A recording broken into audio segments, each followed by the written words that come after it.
Kingdom's case to Great Britain, which kind of made things very, very neat. Um, and on December 19th, 1842, the United States President John Tyler recognizes Hawaiian sovereignty. Okay, so what happened was, and this is kind of the neat part, historically, and it really shows you the veracity and intelligence and just, I mean, for lack of a better word, the gall that the Hawaiian Kingdom had, and the determination and foresight and mana that this delegation and the Hawaiians had have in what they wanted, right? Because here's what happened: they split the delegation. Okay, so Sir George Simpson went one way, Timoteo Ha'alileo went another way, and William Richards went another way. And what they did was they pitted the United States against Great Britain, knowing that back in 1810, and it's sort of relevant today, there was still a very much a lingering animosity between Great Britain and the United States because of the Revolutionary War, right? And we're in 1840s, but it was still very much lingering between the two powers. So what they did was they pitted one against the other, right? So they went to John Tyler of the United States and said, hey, we're looking to join the family of nations, and Great Britain wants to support us, but we really want the United States support on this. And so wanting the Hawaiian Kingdom as an ally, both politically and economically, because Hawaii had resources that it wanted, the United States said, sure, we'll support you in your application. And on the other side of the pond, in Great Britain, the same thing happens. In France, as well as in Great Britain, they said, hey, we want to go with you guys, but the United States also wants us to join the family and wants to support our entrance, da da da da da, and we're going to ally with them. And they pitted one against another. And that's really how they did it, which was amazing for this tiny island nation, playing with the big boys in the big pond. So it was kind of a neat endeavor, and someone really needs to write a book about this. It'll probably happen with all the research happening now.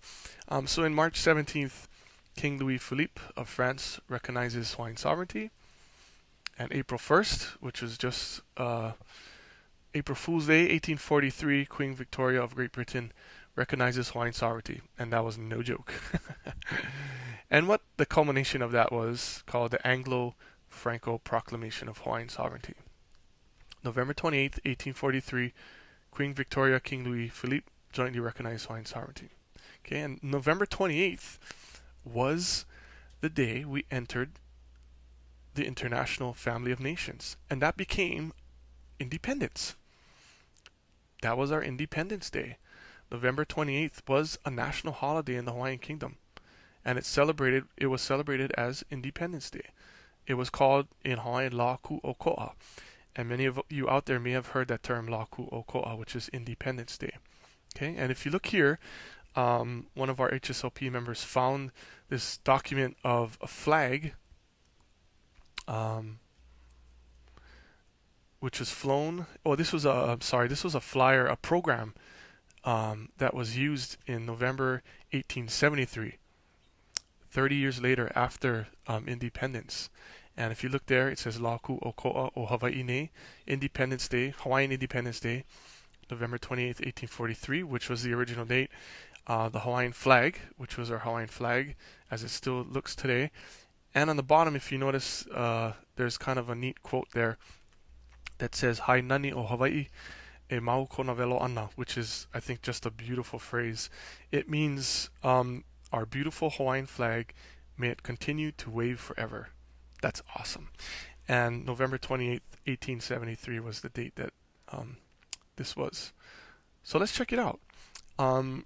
Capacity to enter into relations, make treaties.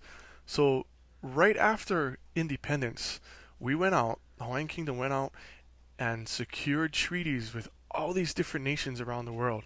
Okay, and it really shows you, and it marks historically and permanently forever the fact that other nations recognized us. And it wasn't just the United States, Great Britain, and France, but all these other nations embraced the Hawaiian Kingdom, and we embraced them on our shores, and we signed treaties with them. So look, I think you'll be impressed. 1875, treaty was signed in London. Austro-Hungarian treaty, which was kind of neat.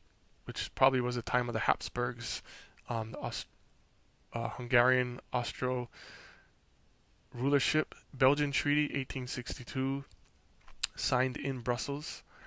Bremen Treaty, which was signed in Honolulu, right? So that means they were here.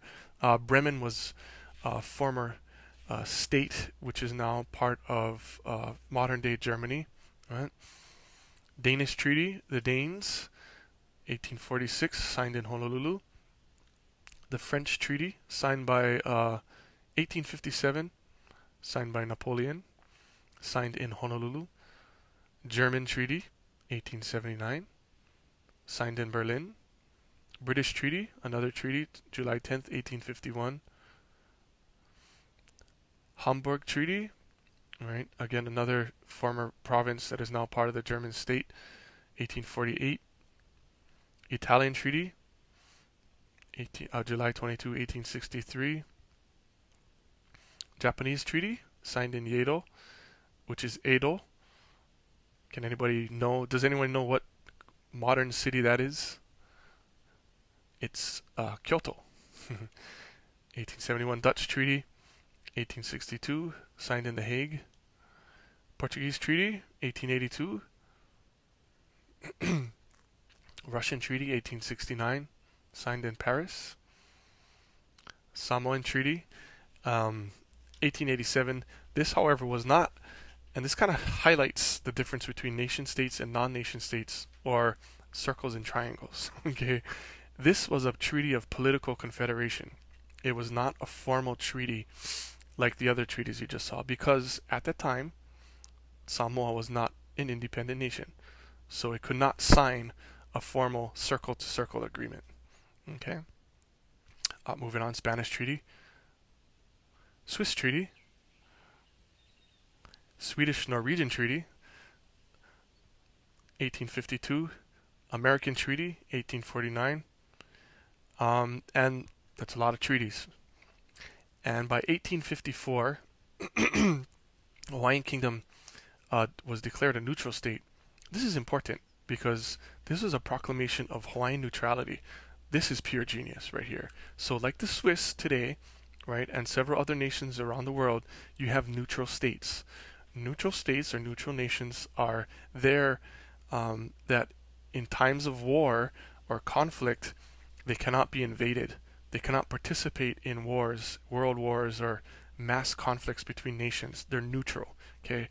And the Hawaiian neutrality was very important because we recognize the fact that we're not a very big landmass. We don't have a huge population base as compared to other nations out there, which are massive.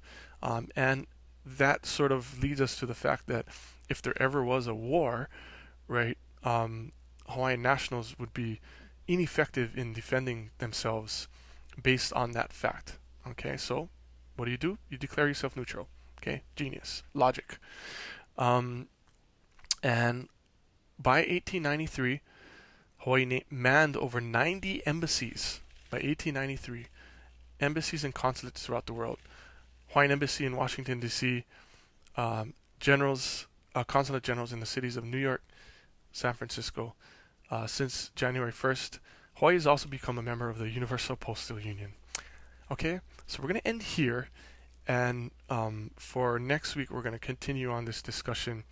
But the important part is to look at this history and now to recognize that Hawaii belongs under state theory.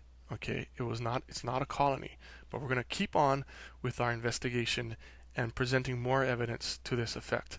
But the reality is that Hawaii joined the family of nations in 1843 and went from a triangle to a circle. Okay, so we're going to see how this plays out further. And mahalo, hope you guys enjoyed this.